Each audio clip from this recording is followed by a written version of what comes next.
We're holding two. We have the advantage. Oh!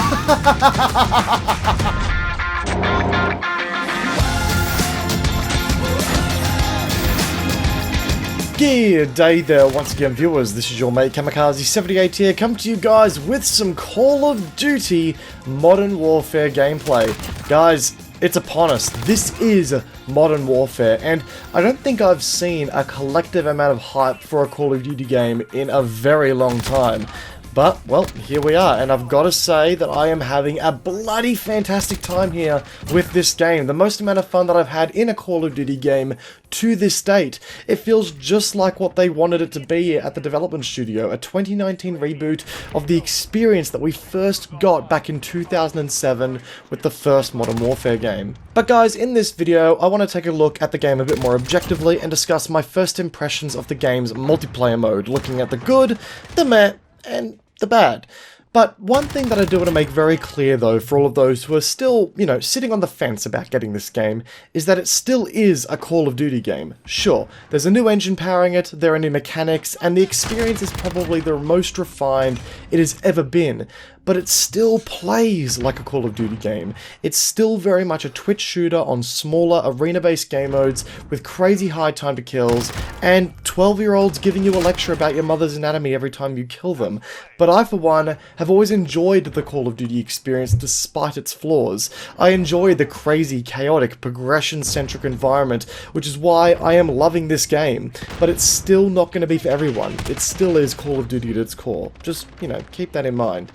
Anyway, now that we've got that in our minds, the first thing I really want to address here straight out of the gate is the technical leaps that has been made with this Call of Duty. As we all know, the game is running on a brand new engine, and it really does show. Graphically, the game is stunning. The effects are stunning, lighting is on point, the models of the characters and weapons all look somewhat photorealistic. On top of that, a lot of detail is present on the maps, with every building having fitted interiors, creating some unique elements of cover and such. There was clearly a lot of love put into how the game visually looks.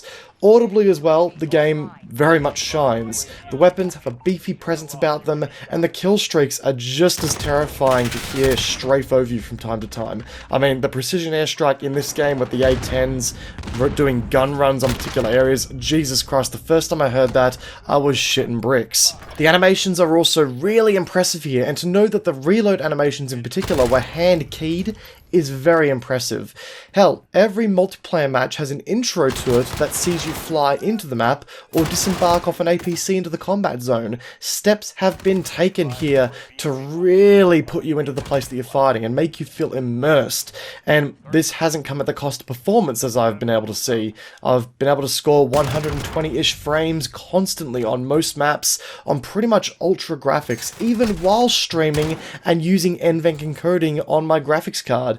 I know that not everyone has had as good results as I have, but based on my experience, the game looks brilliant and it hasn't come at the cost of performance at all.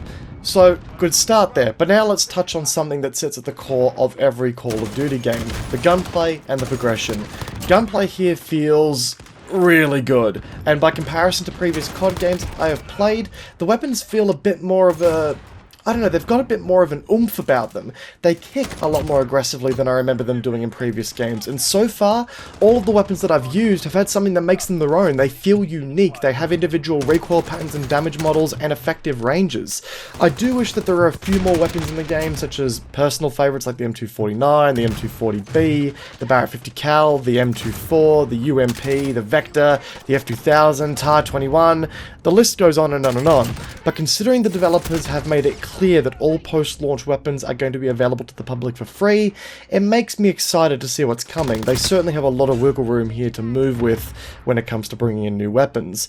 At launch, I feel as though there's enough weapon variety present to keep me interested for the time being, and a good chunk of that variety has to come from the progression system that powers your interest in the multiplayer, because this shit is addicting. Who doesn't love augmenting their weapons in countless ways? Yeah, I thought so. In this game, you would work through the ranks unlocking new perks, weapons, and kill streaks among other things, as you normally would in previous games. But this time around, the element of progression has been amped up to 11 when it comes to your weapons progression. Guns still level up like they always have done, but now you have upwards of 60 levels per weapon in which you can unlock an absurd amount of attachments for that can augment your weapon for different uses. You can turn your standard M4A1 into a long-range powerhouse, a small carbine that is fed 9mm ammo, or even transform it into a completely different weapon, such as an M16 assault rifle. Kind of like how you can transform the AK-47 into an AK-74U if you wish. The level of customization in this system is a first for a COD game, and is rivaled by few games as well, and the fact that you can still run a complete loadout with all of your perks and gear, while still having a weapon that is pimped out, is a welcome change. It is clear that a lot of love went into the system, and it really does drive your addiction to the game at the end of the day. I have been hearing the odd amount of complaints about a couple of weapons dominating games due to how modular they are, and how they can be built for different situations quite easily. The M4A1 in particular has been the main target for this criticism, and while I can see where people are coming from, I've been noticing a few more weapons surface into common use as players begin to rank them up and unlock them. A lot of weapons do become a lot more effective once they have reached a few ranks down the line and unlock some attachments. The Kar98K, for example, is a weapon that I've been loving lately, which has only really started to shine once I got some more long-range scopes onto it. Sometimes a little work needs to be done to a weapon to make it really dominant, so I think that we'll be able to start to judge the balance a little bit more accurately as players begin unlocking more of the arsenal and more kill streaks, for example, start making an arise. But there is one thing that we can judge now, the maps and game modes, which unfortunately brings us into our first meh in the game. Firstly, the maps. Now don't get me wrong, there are some gems here such as Euphrates Bridge, Arklov Peak, Azir Cave, and Ramazar. But beyond that, I do find the map design to be a little bit left to be desired. Piccadilly, for example, is a chaotic map with far too many angles and sight lines to make any possible advance on enemy territory, and the same could be said about Gunrunner in particular as well. I can see that the developers were trying to be a little bit more bold with the map design in this game, but yeah, I think the next few maps that are coming down the line need to be true standouts, because the selection here is a little bit disappointing if I'm being honest. I'm happy that some maps have been specifically designed for particular game sizes, so well played there, Infinity Ward, but another very big meh for me is Ground War. Now, don't get me wrong, the mode is completely and totally chaotic, and for that reason it can be a heap of fun to just get in there and get some kills from time to time. But the mode doesn't really play out how I think the developers originally envisioned it to do so. The need to push the objectives just seems a bit more like a chore in the game, and if anything, it just derails into a chaotic massive TDM. Think the sort of experience that you get from Battlefield 3's Close Quarters expansion, and that's what you kind of get here. The mode just didn't really sit well with me at all, and while I could jump in from time to time for a laugh, yeah, look, I think they just tried to captivate a Battlefield audience, and it ended up being just a little bit too chaotic. The time to kill and the awkward placement of APCs kind of throws it out of whack.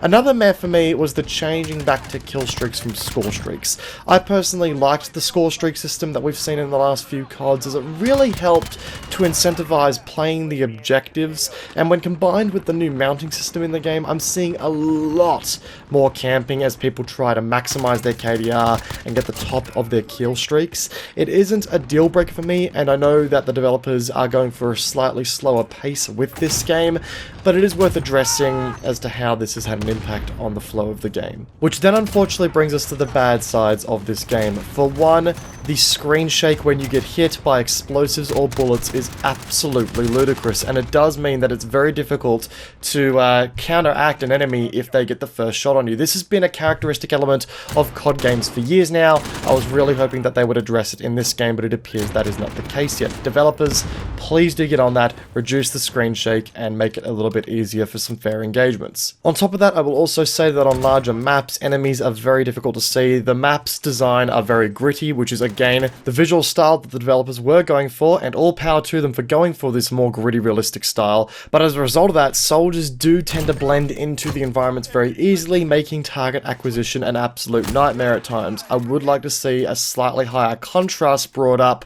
in regards to soldiers versus their their environment. But anyway guys, yes there are a few bads, yes there are a few mehs about the game, but overall I am loving the Call of Duty Modern Warfare experience. This is exactly what I wanted, and overall I've been thoroughly enjoying the game despite its flaws, and honestly I can't wait to finish the video and get straight back into unlocking some more gear on my weapons. Guys, if you enjoyed today's video, a backhanding of that like button would be greatly appreciated, and if you find yourself new to the channel, consider backhanding that subscribe button and hitting the notification bell to keep up to date with all things that I'm doing in the long run.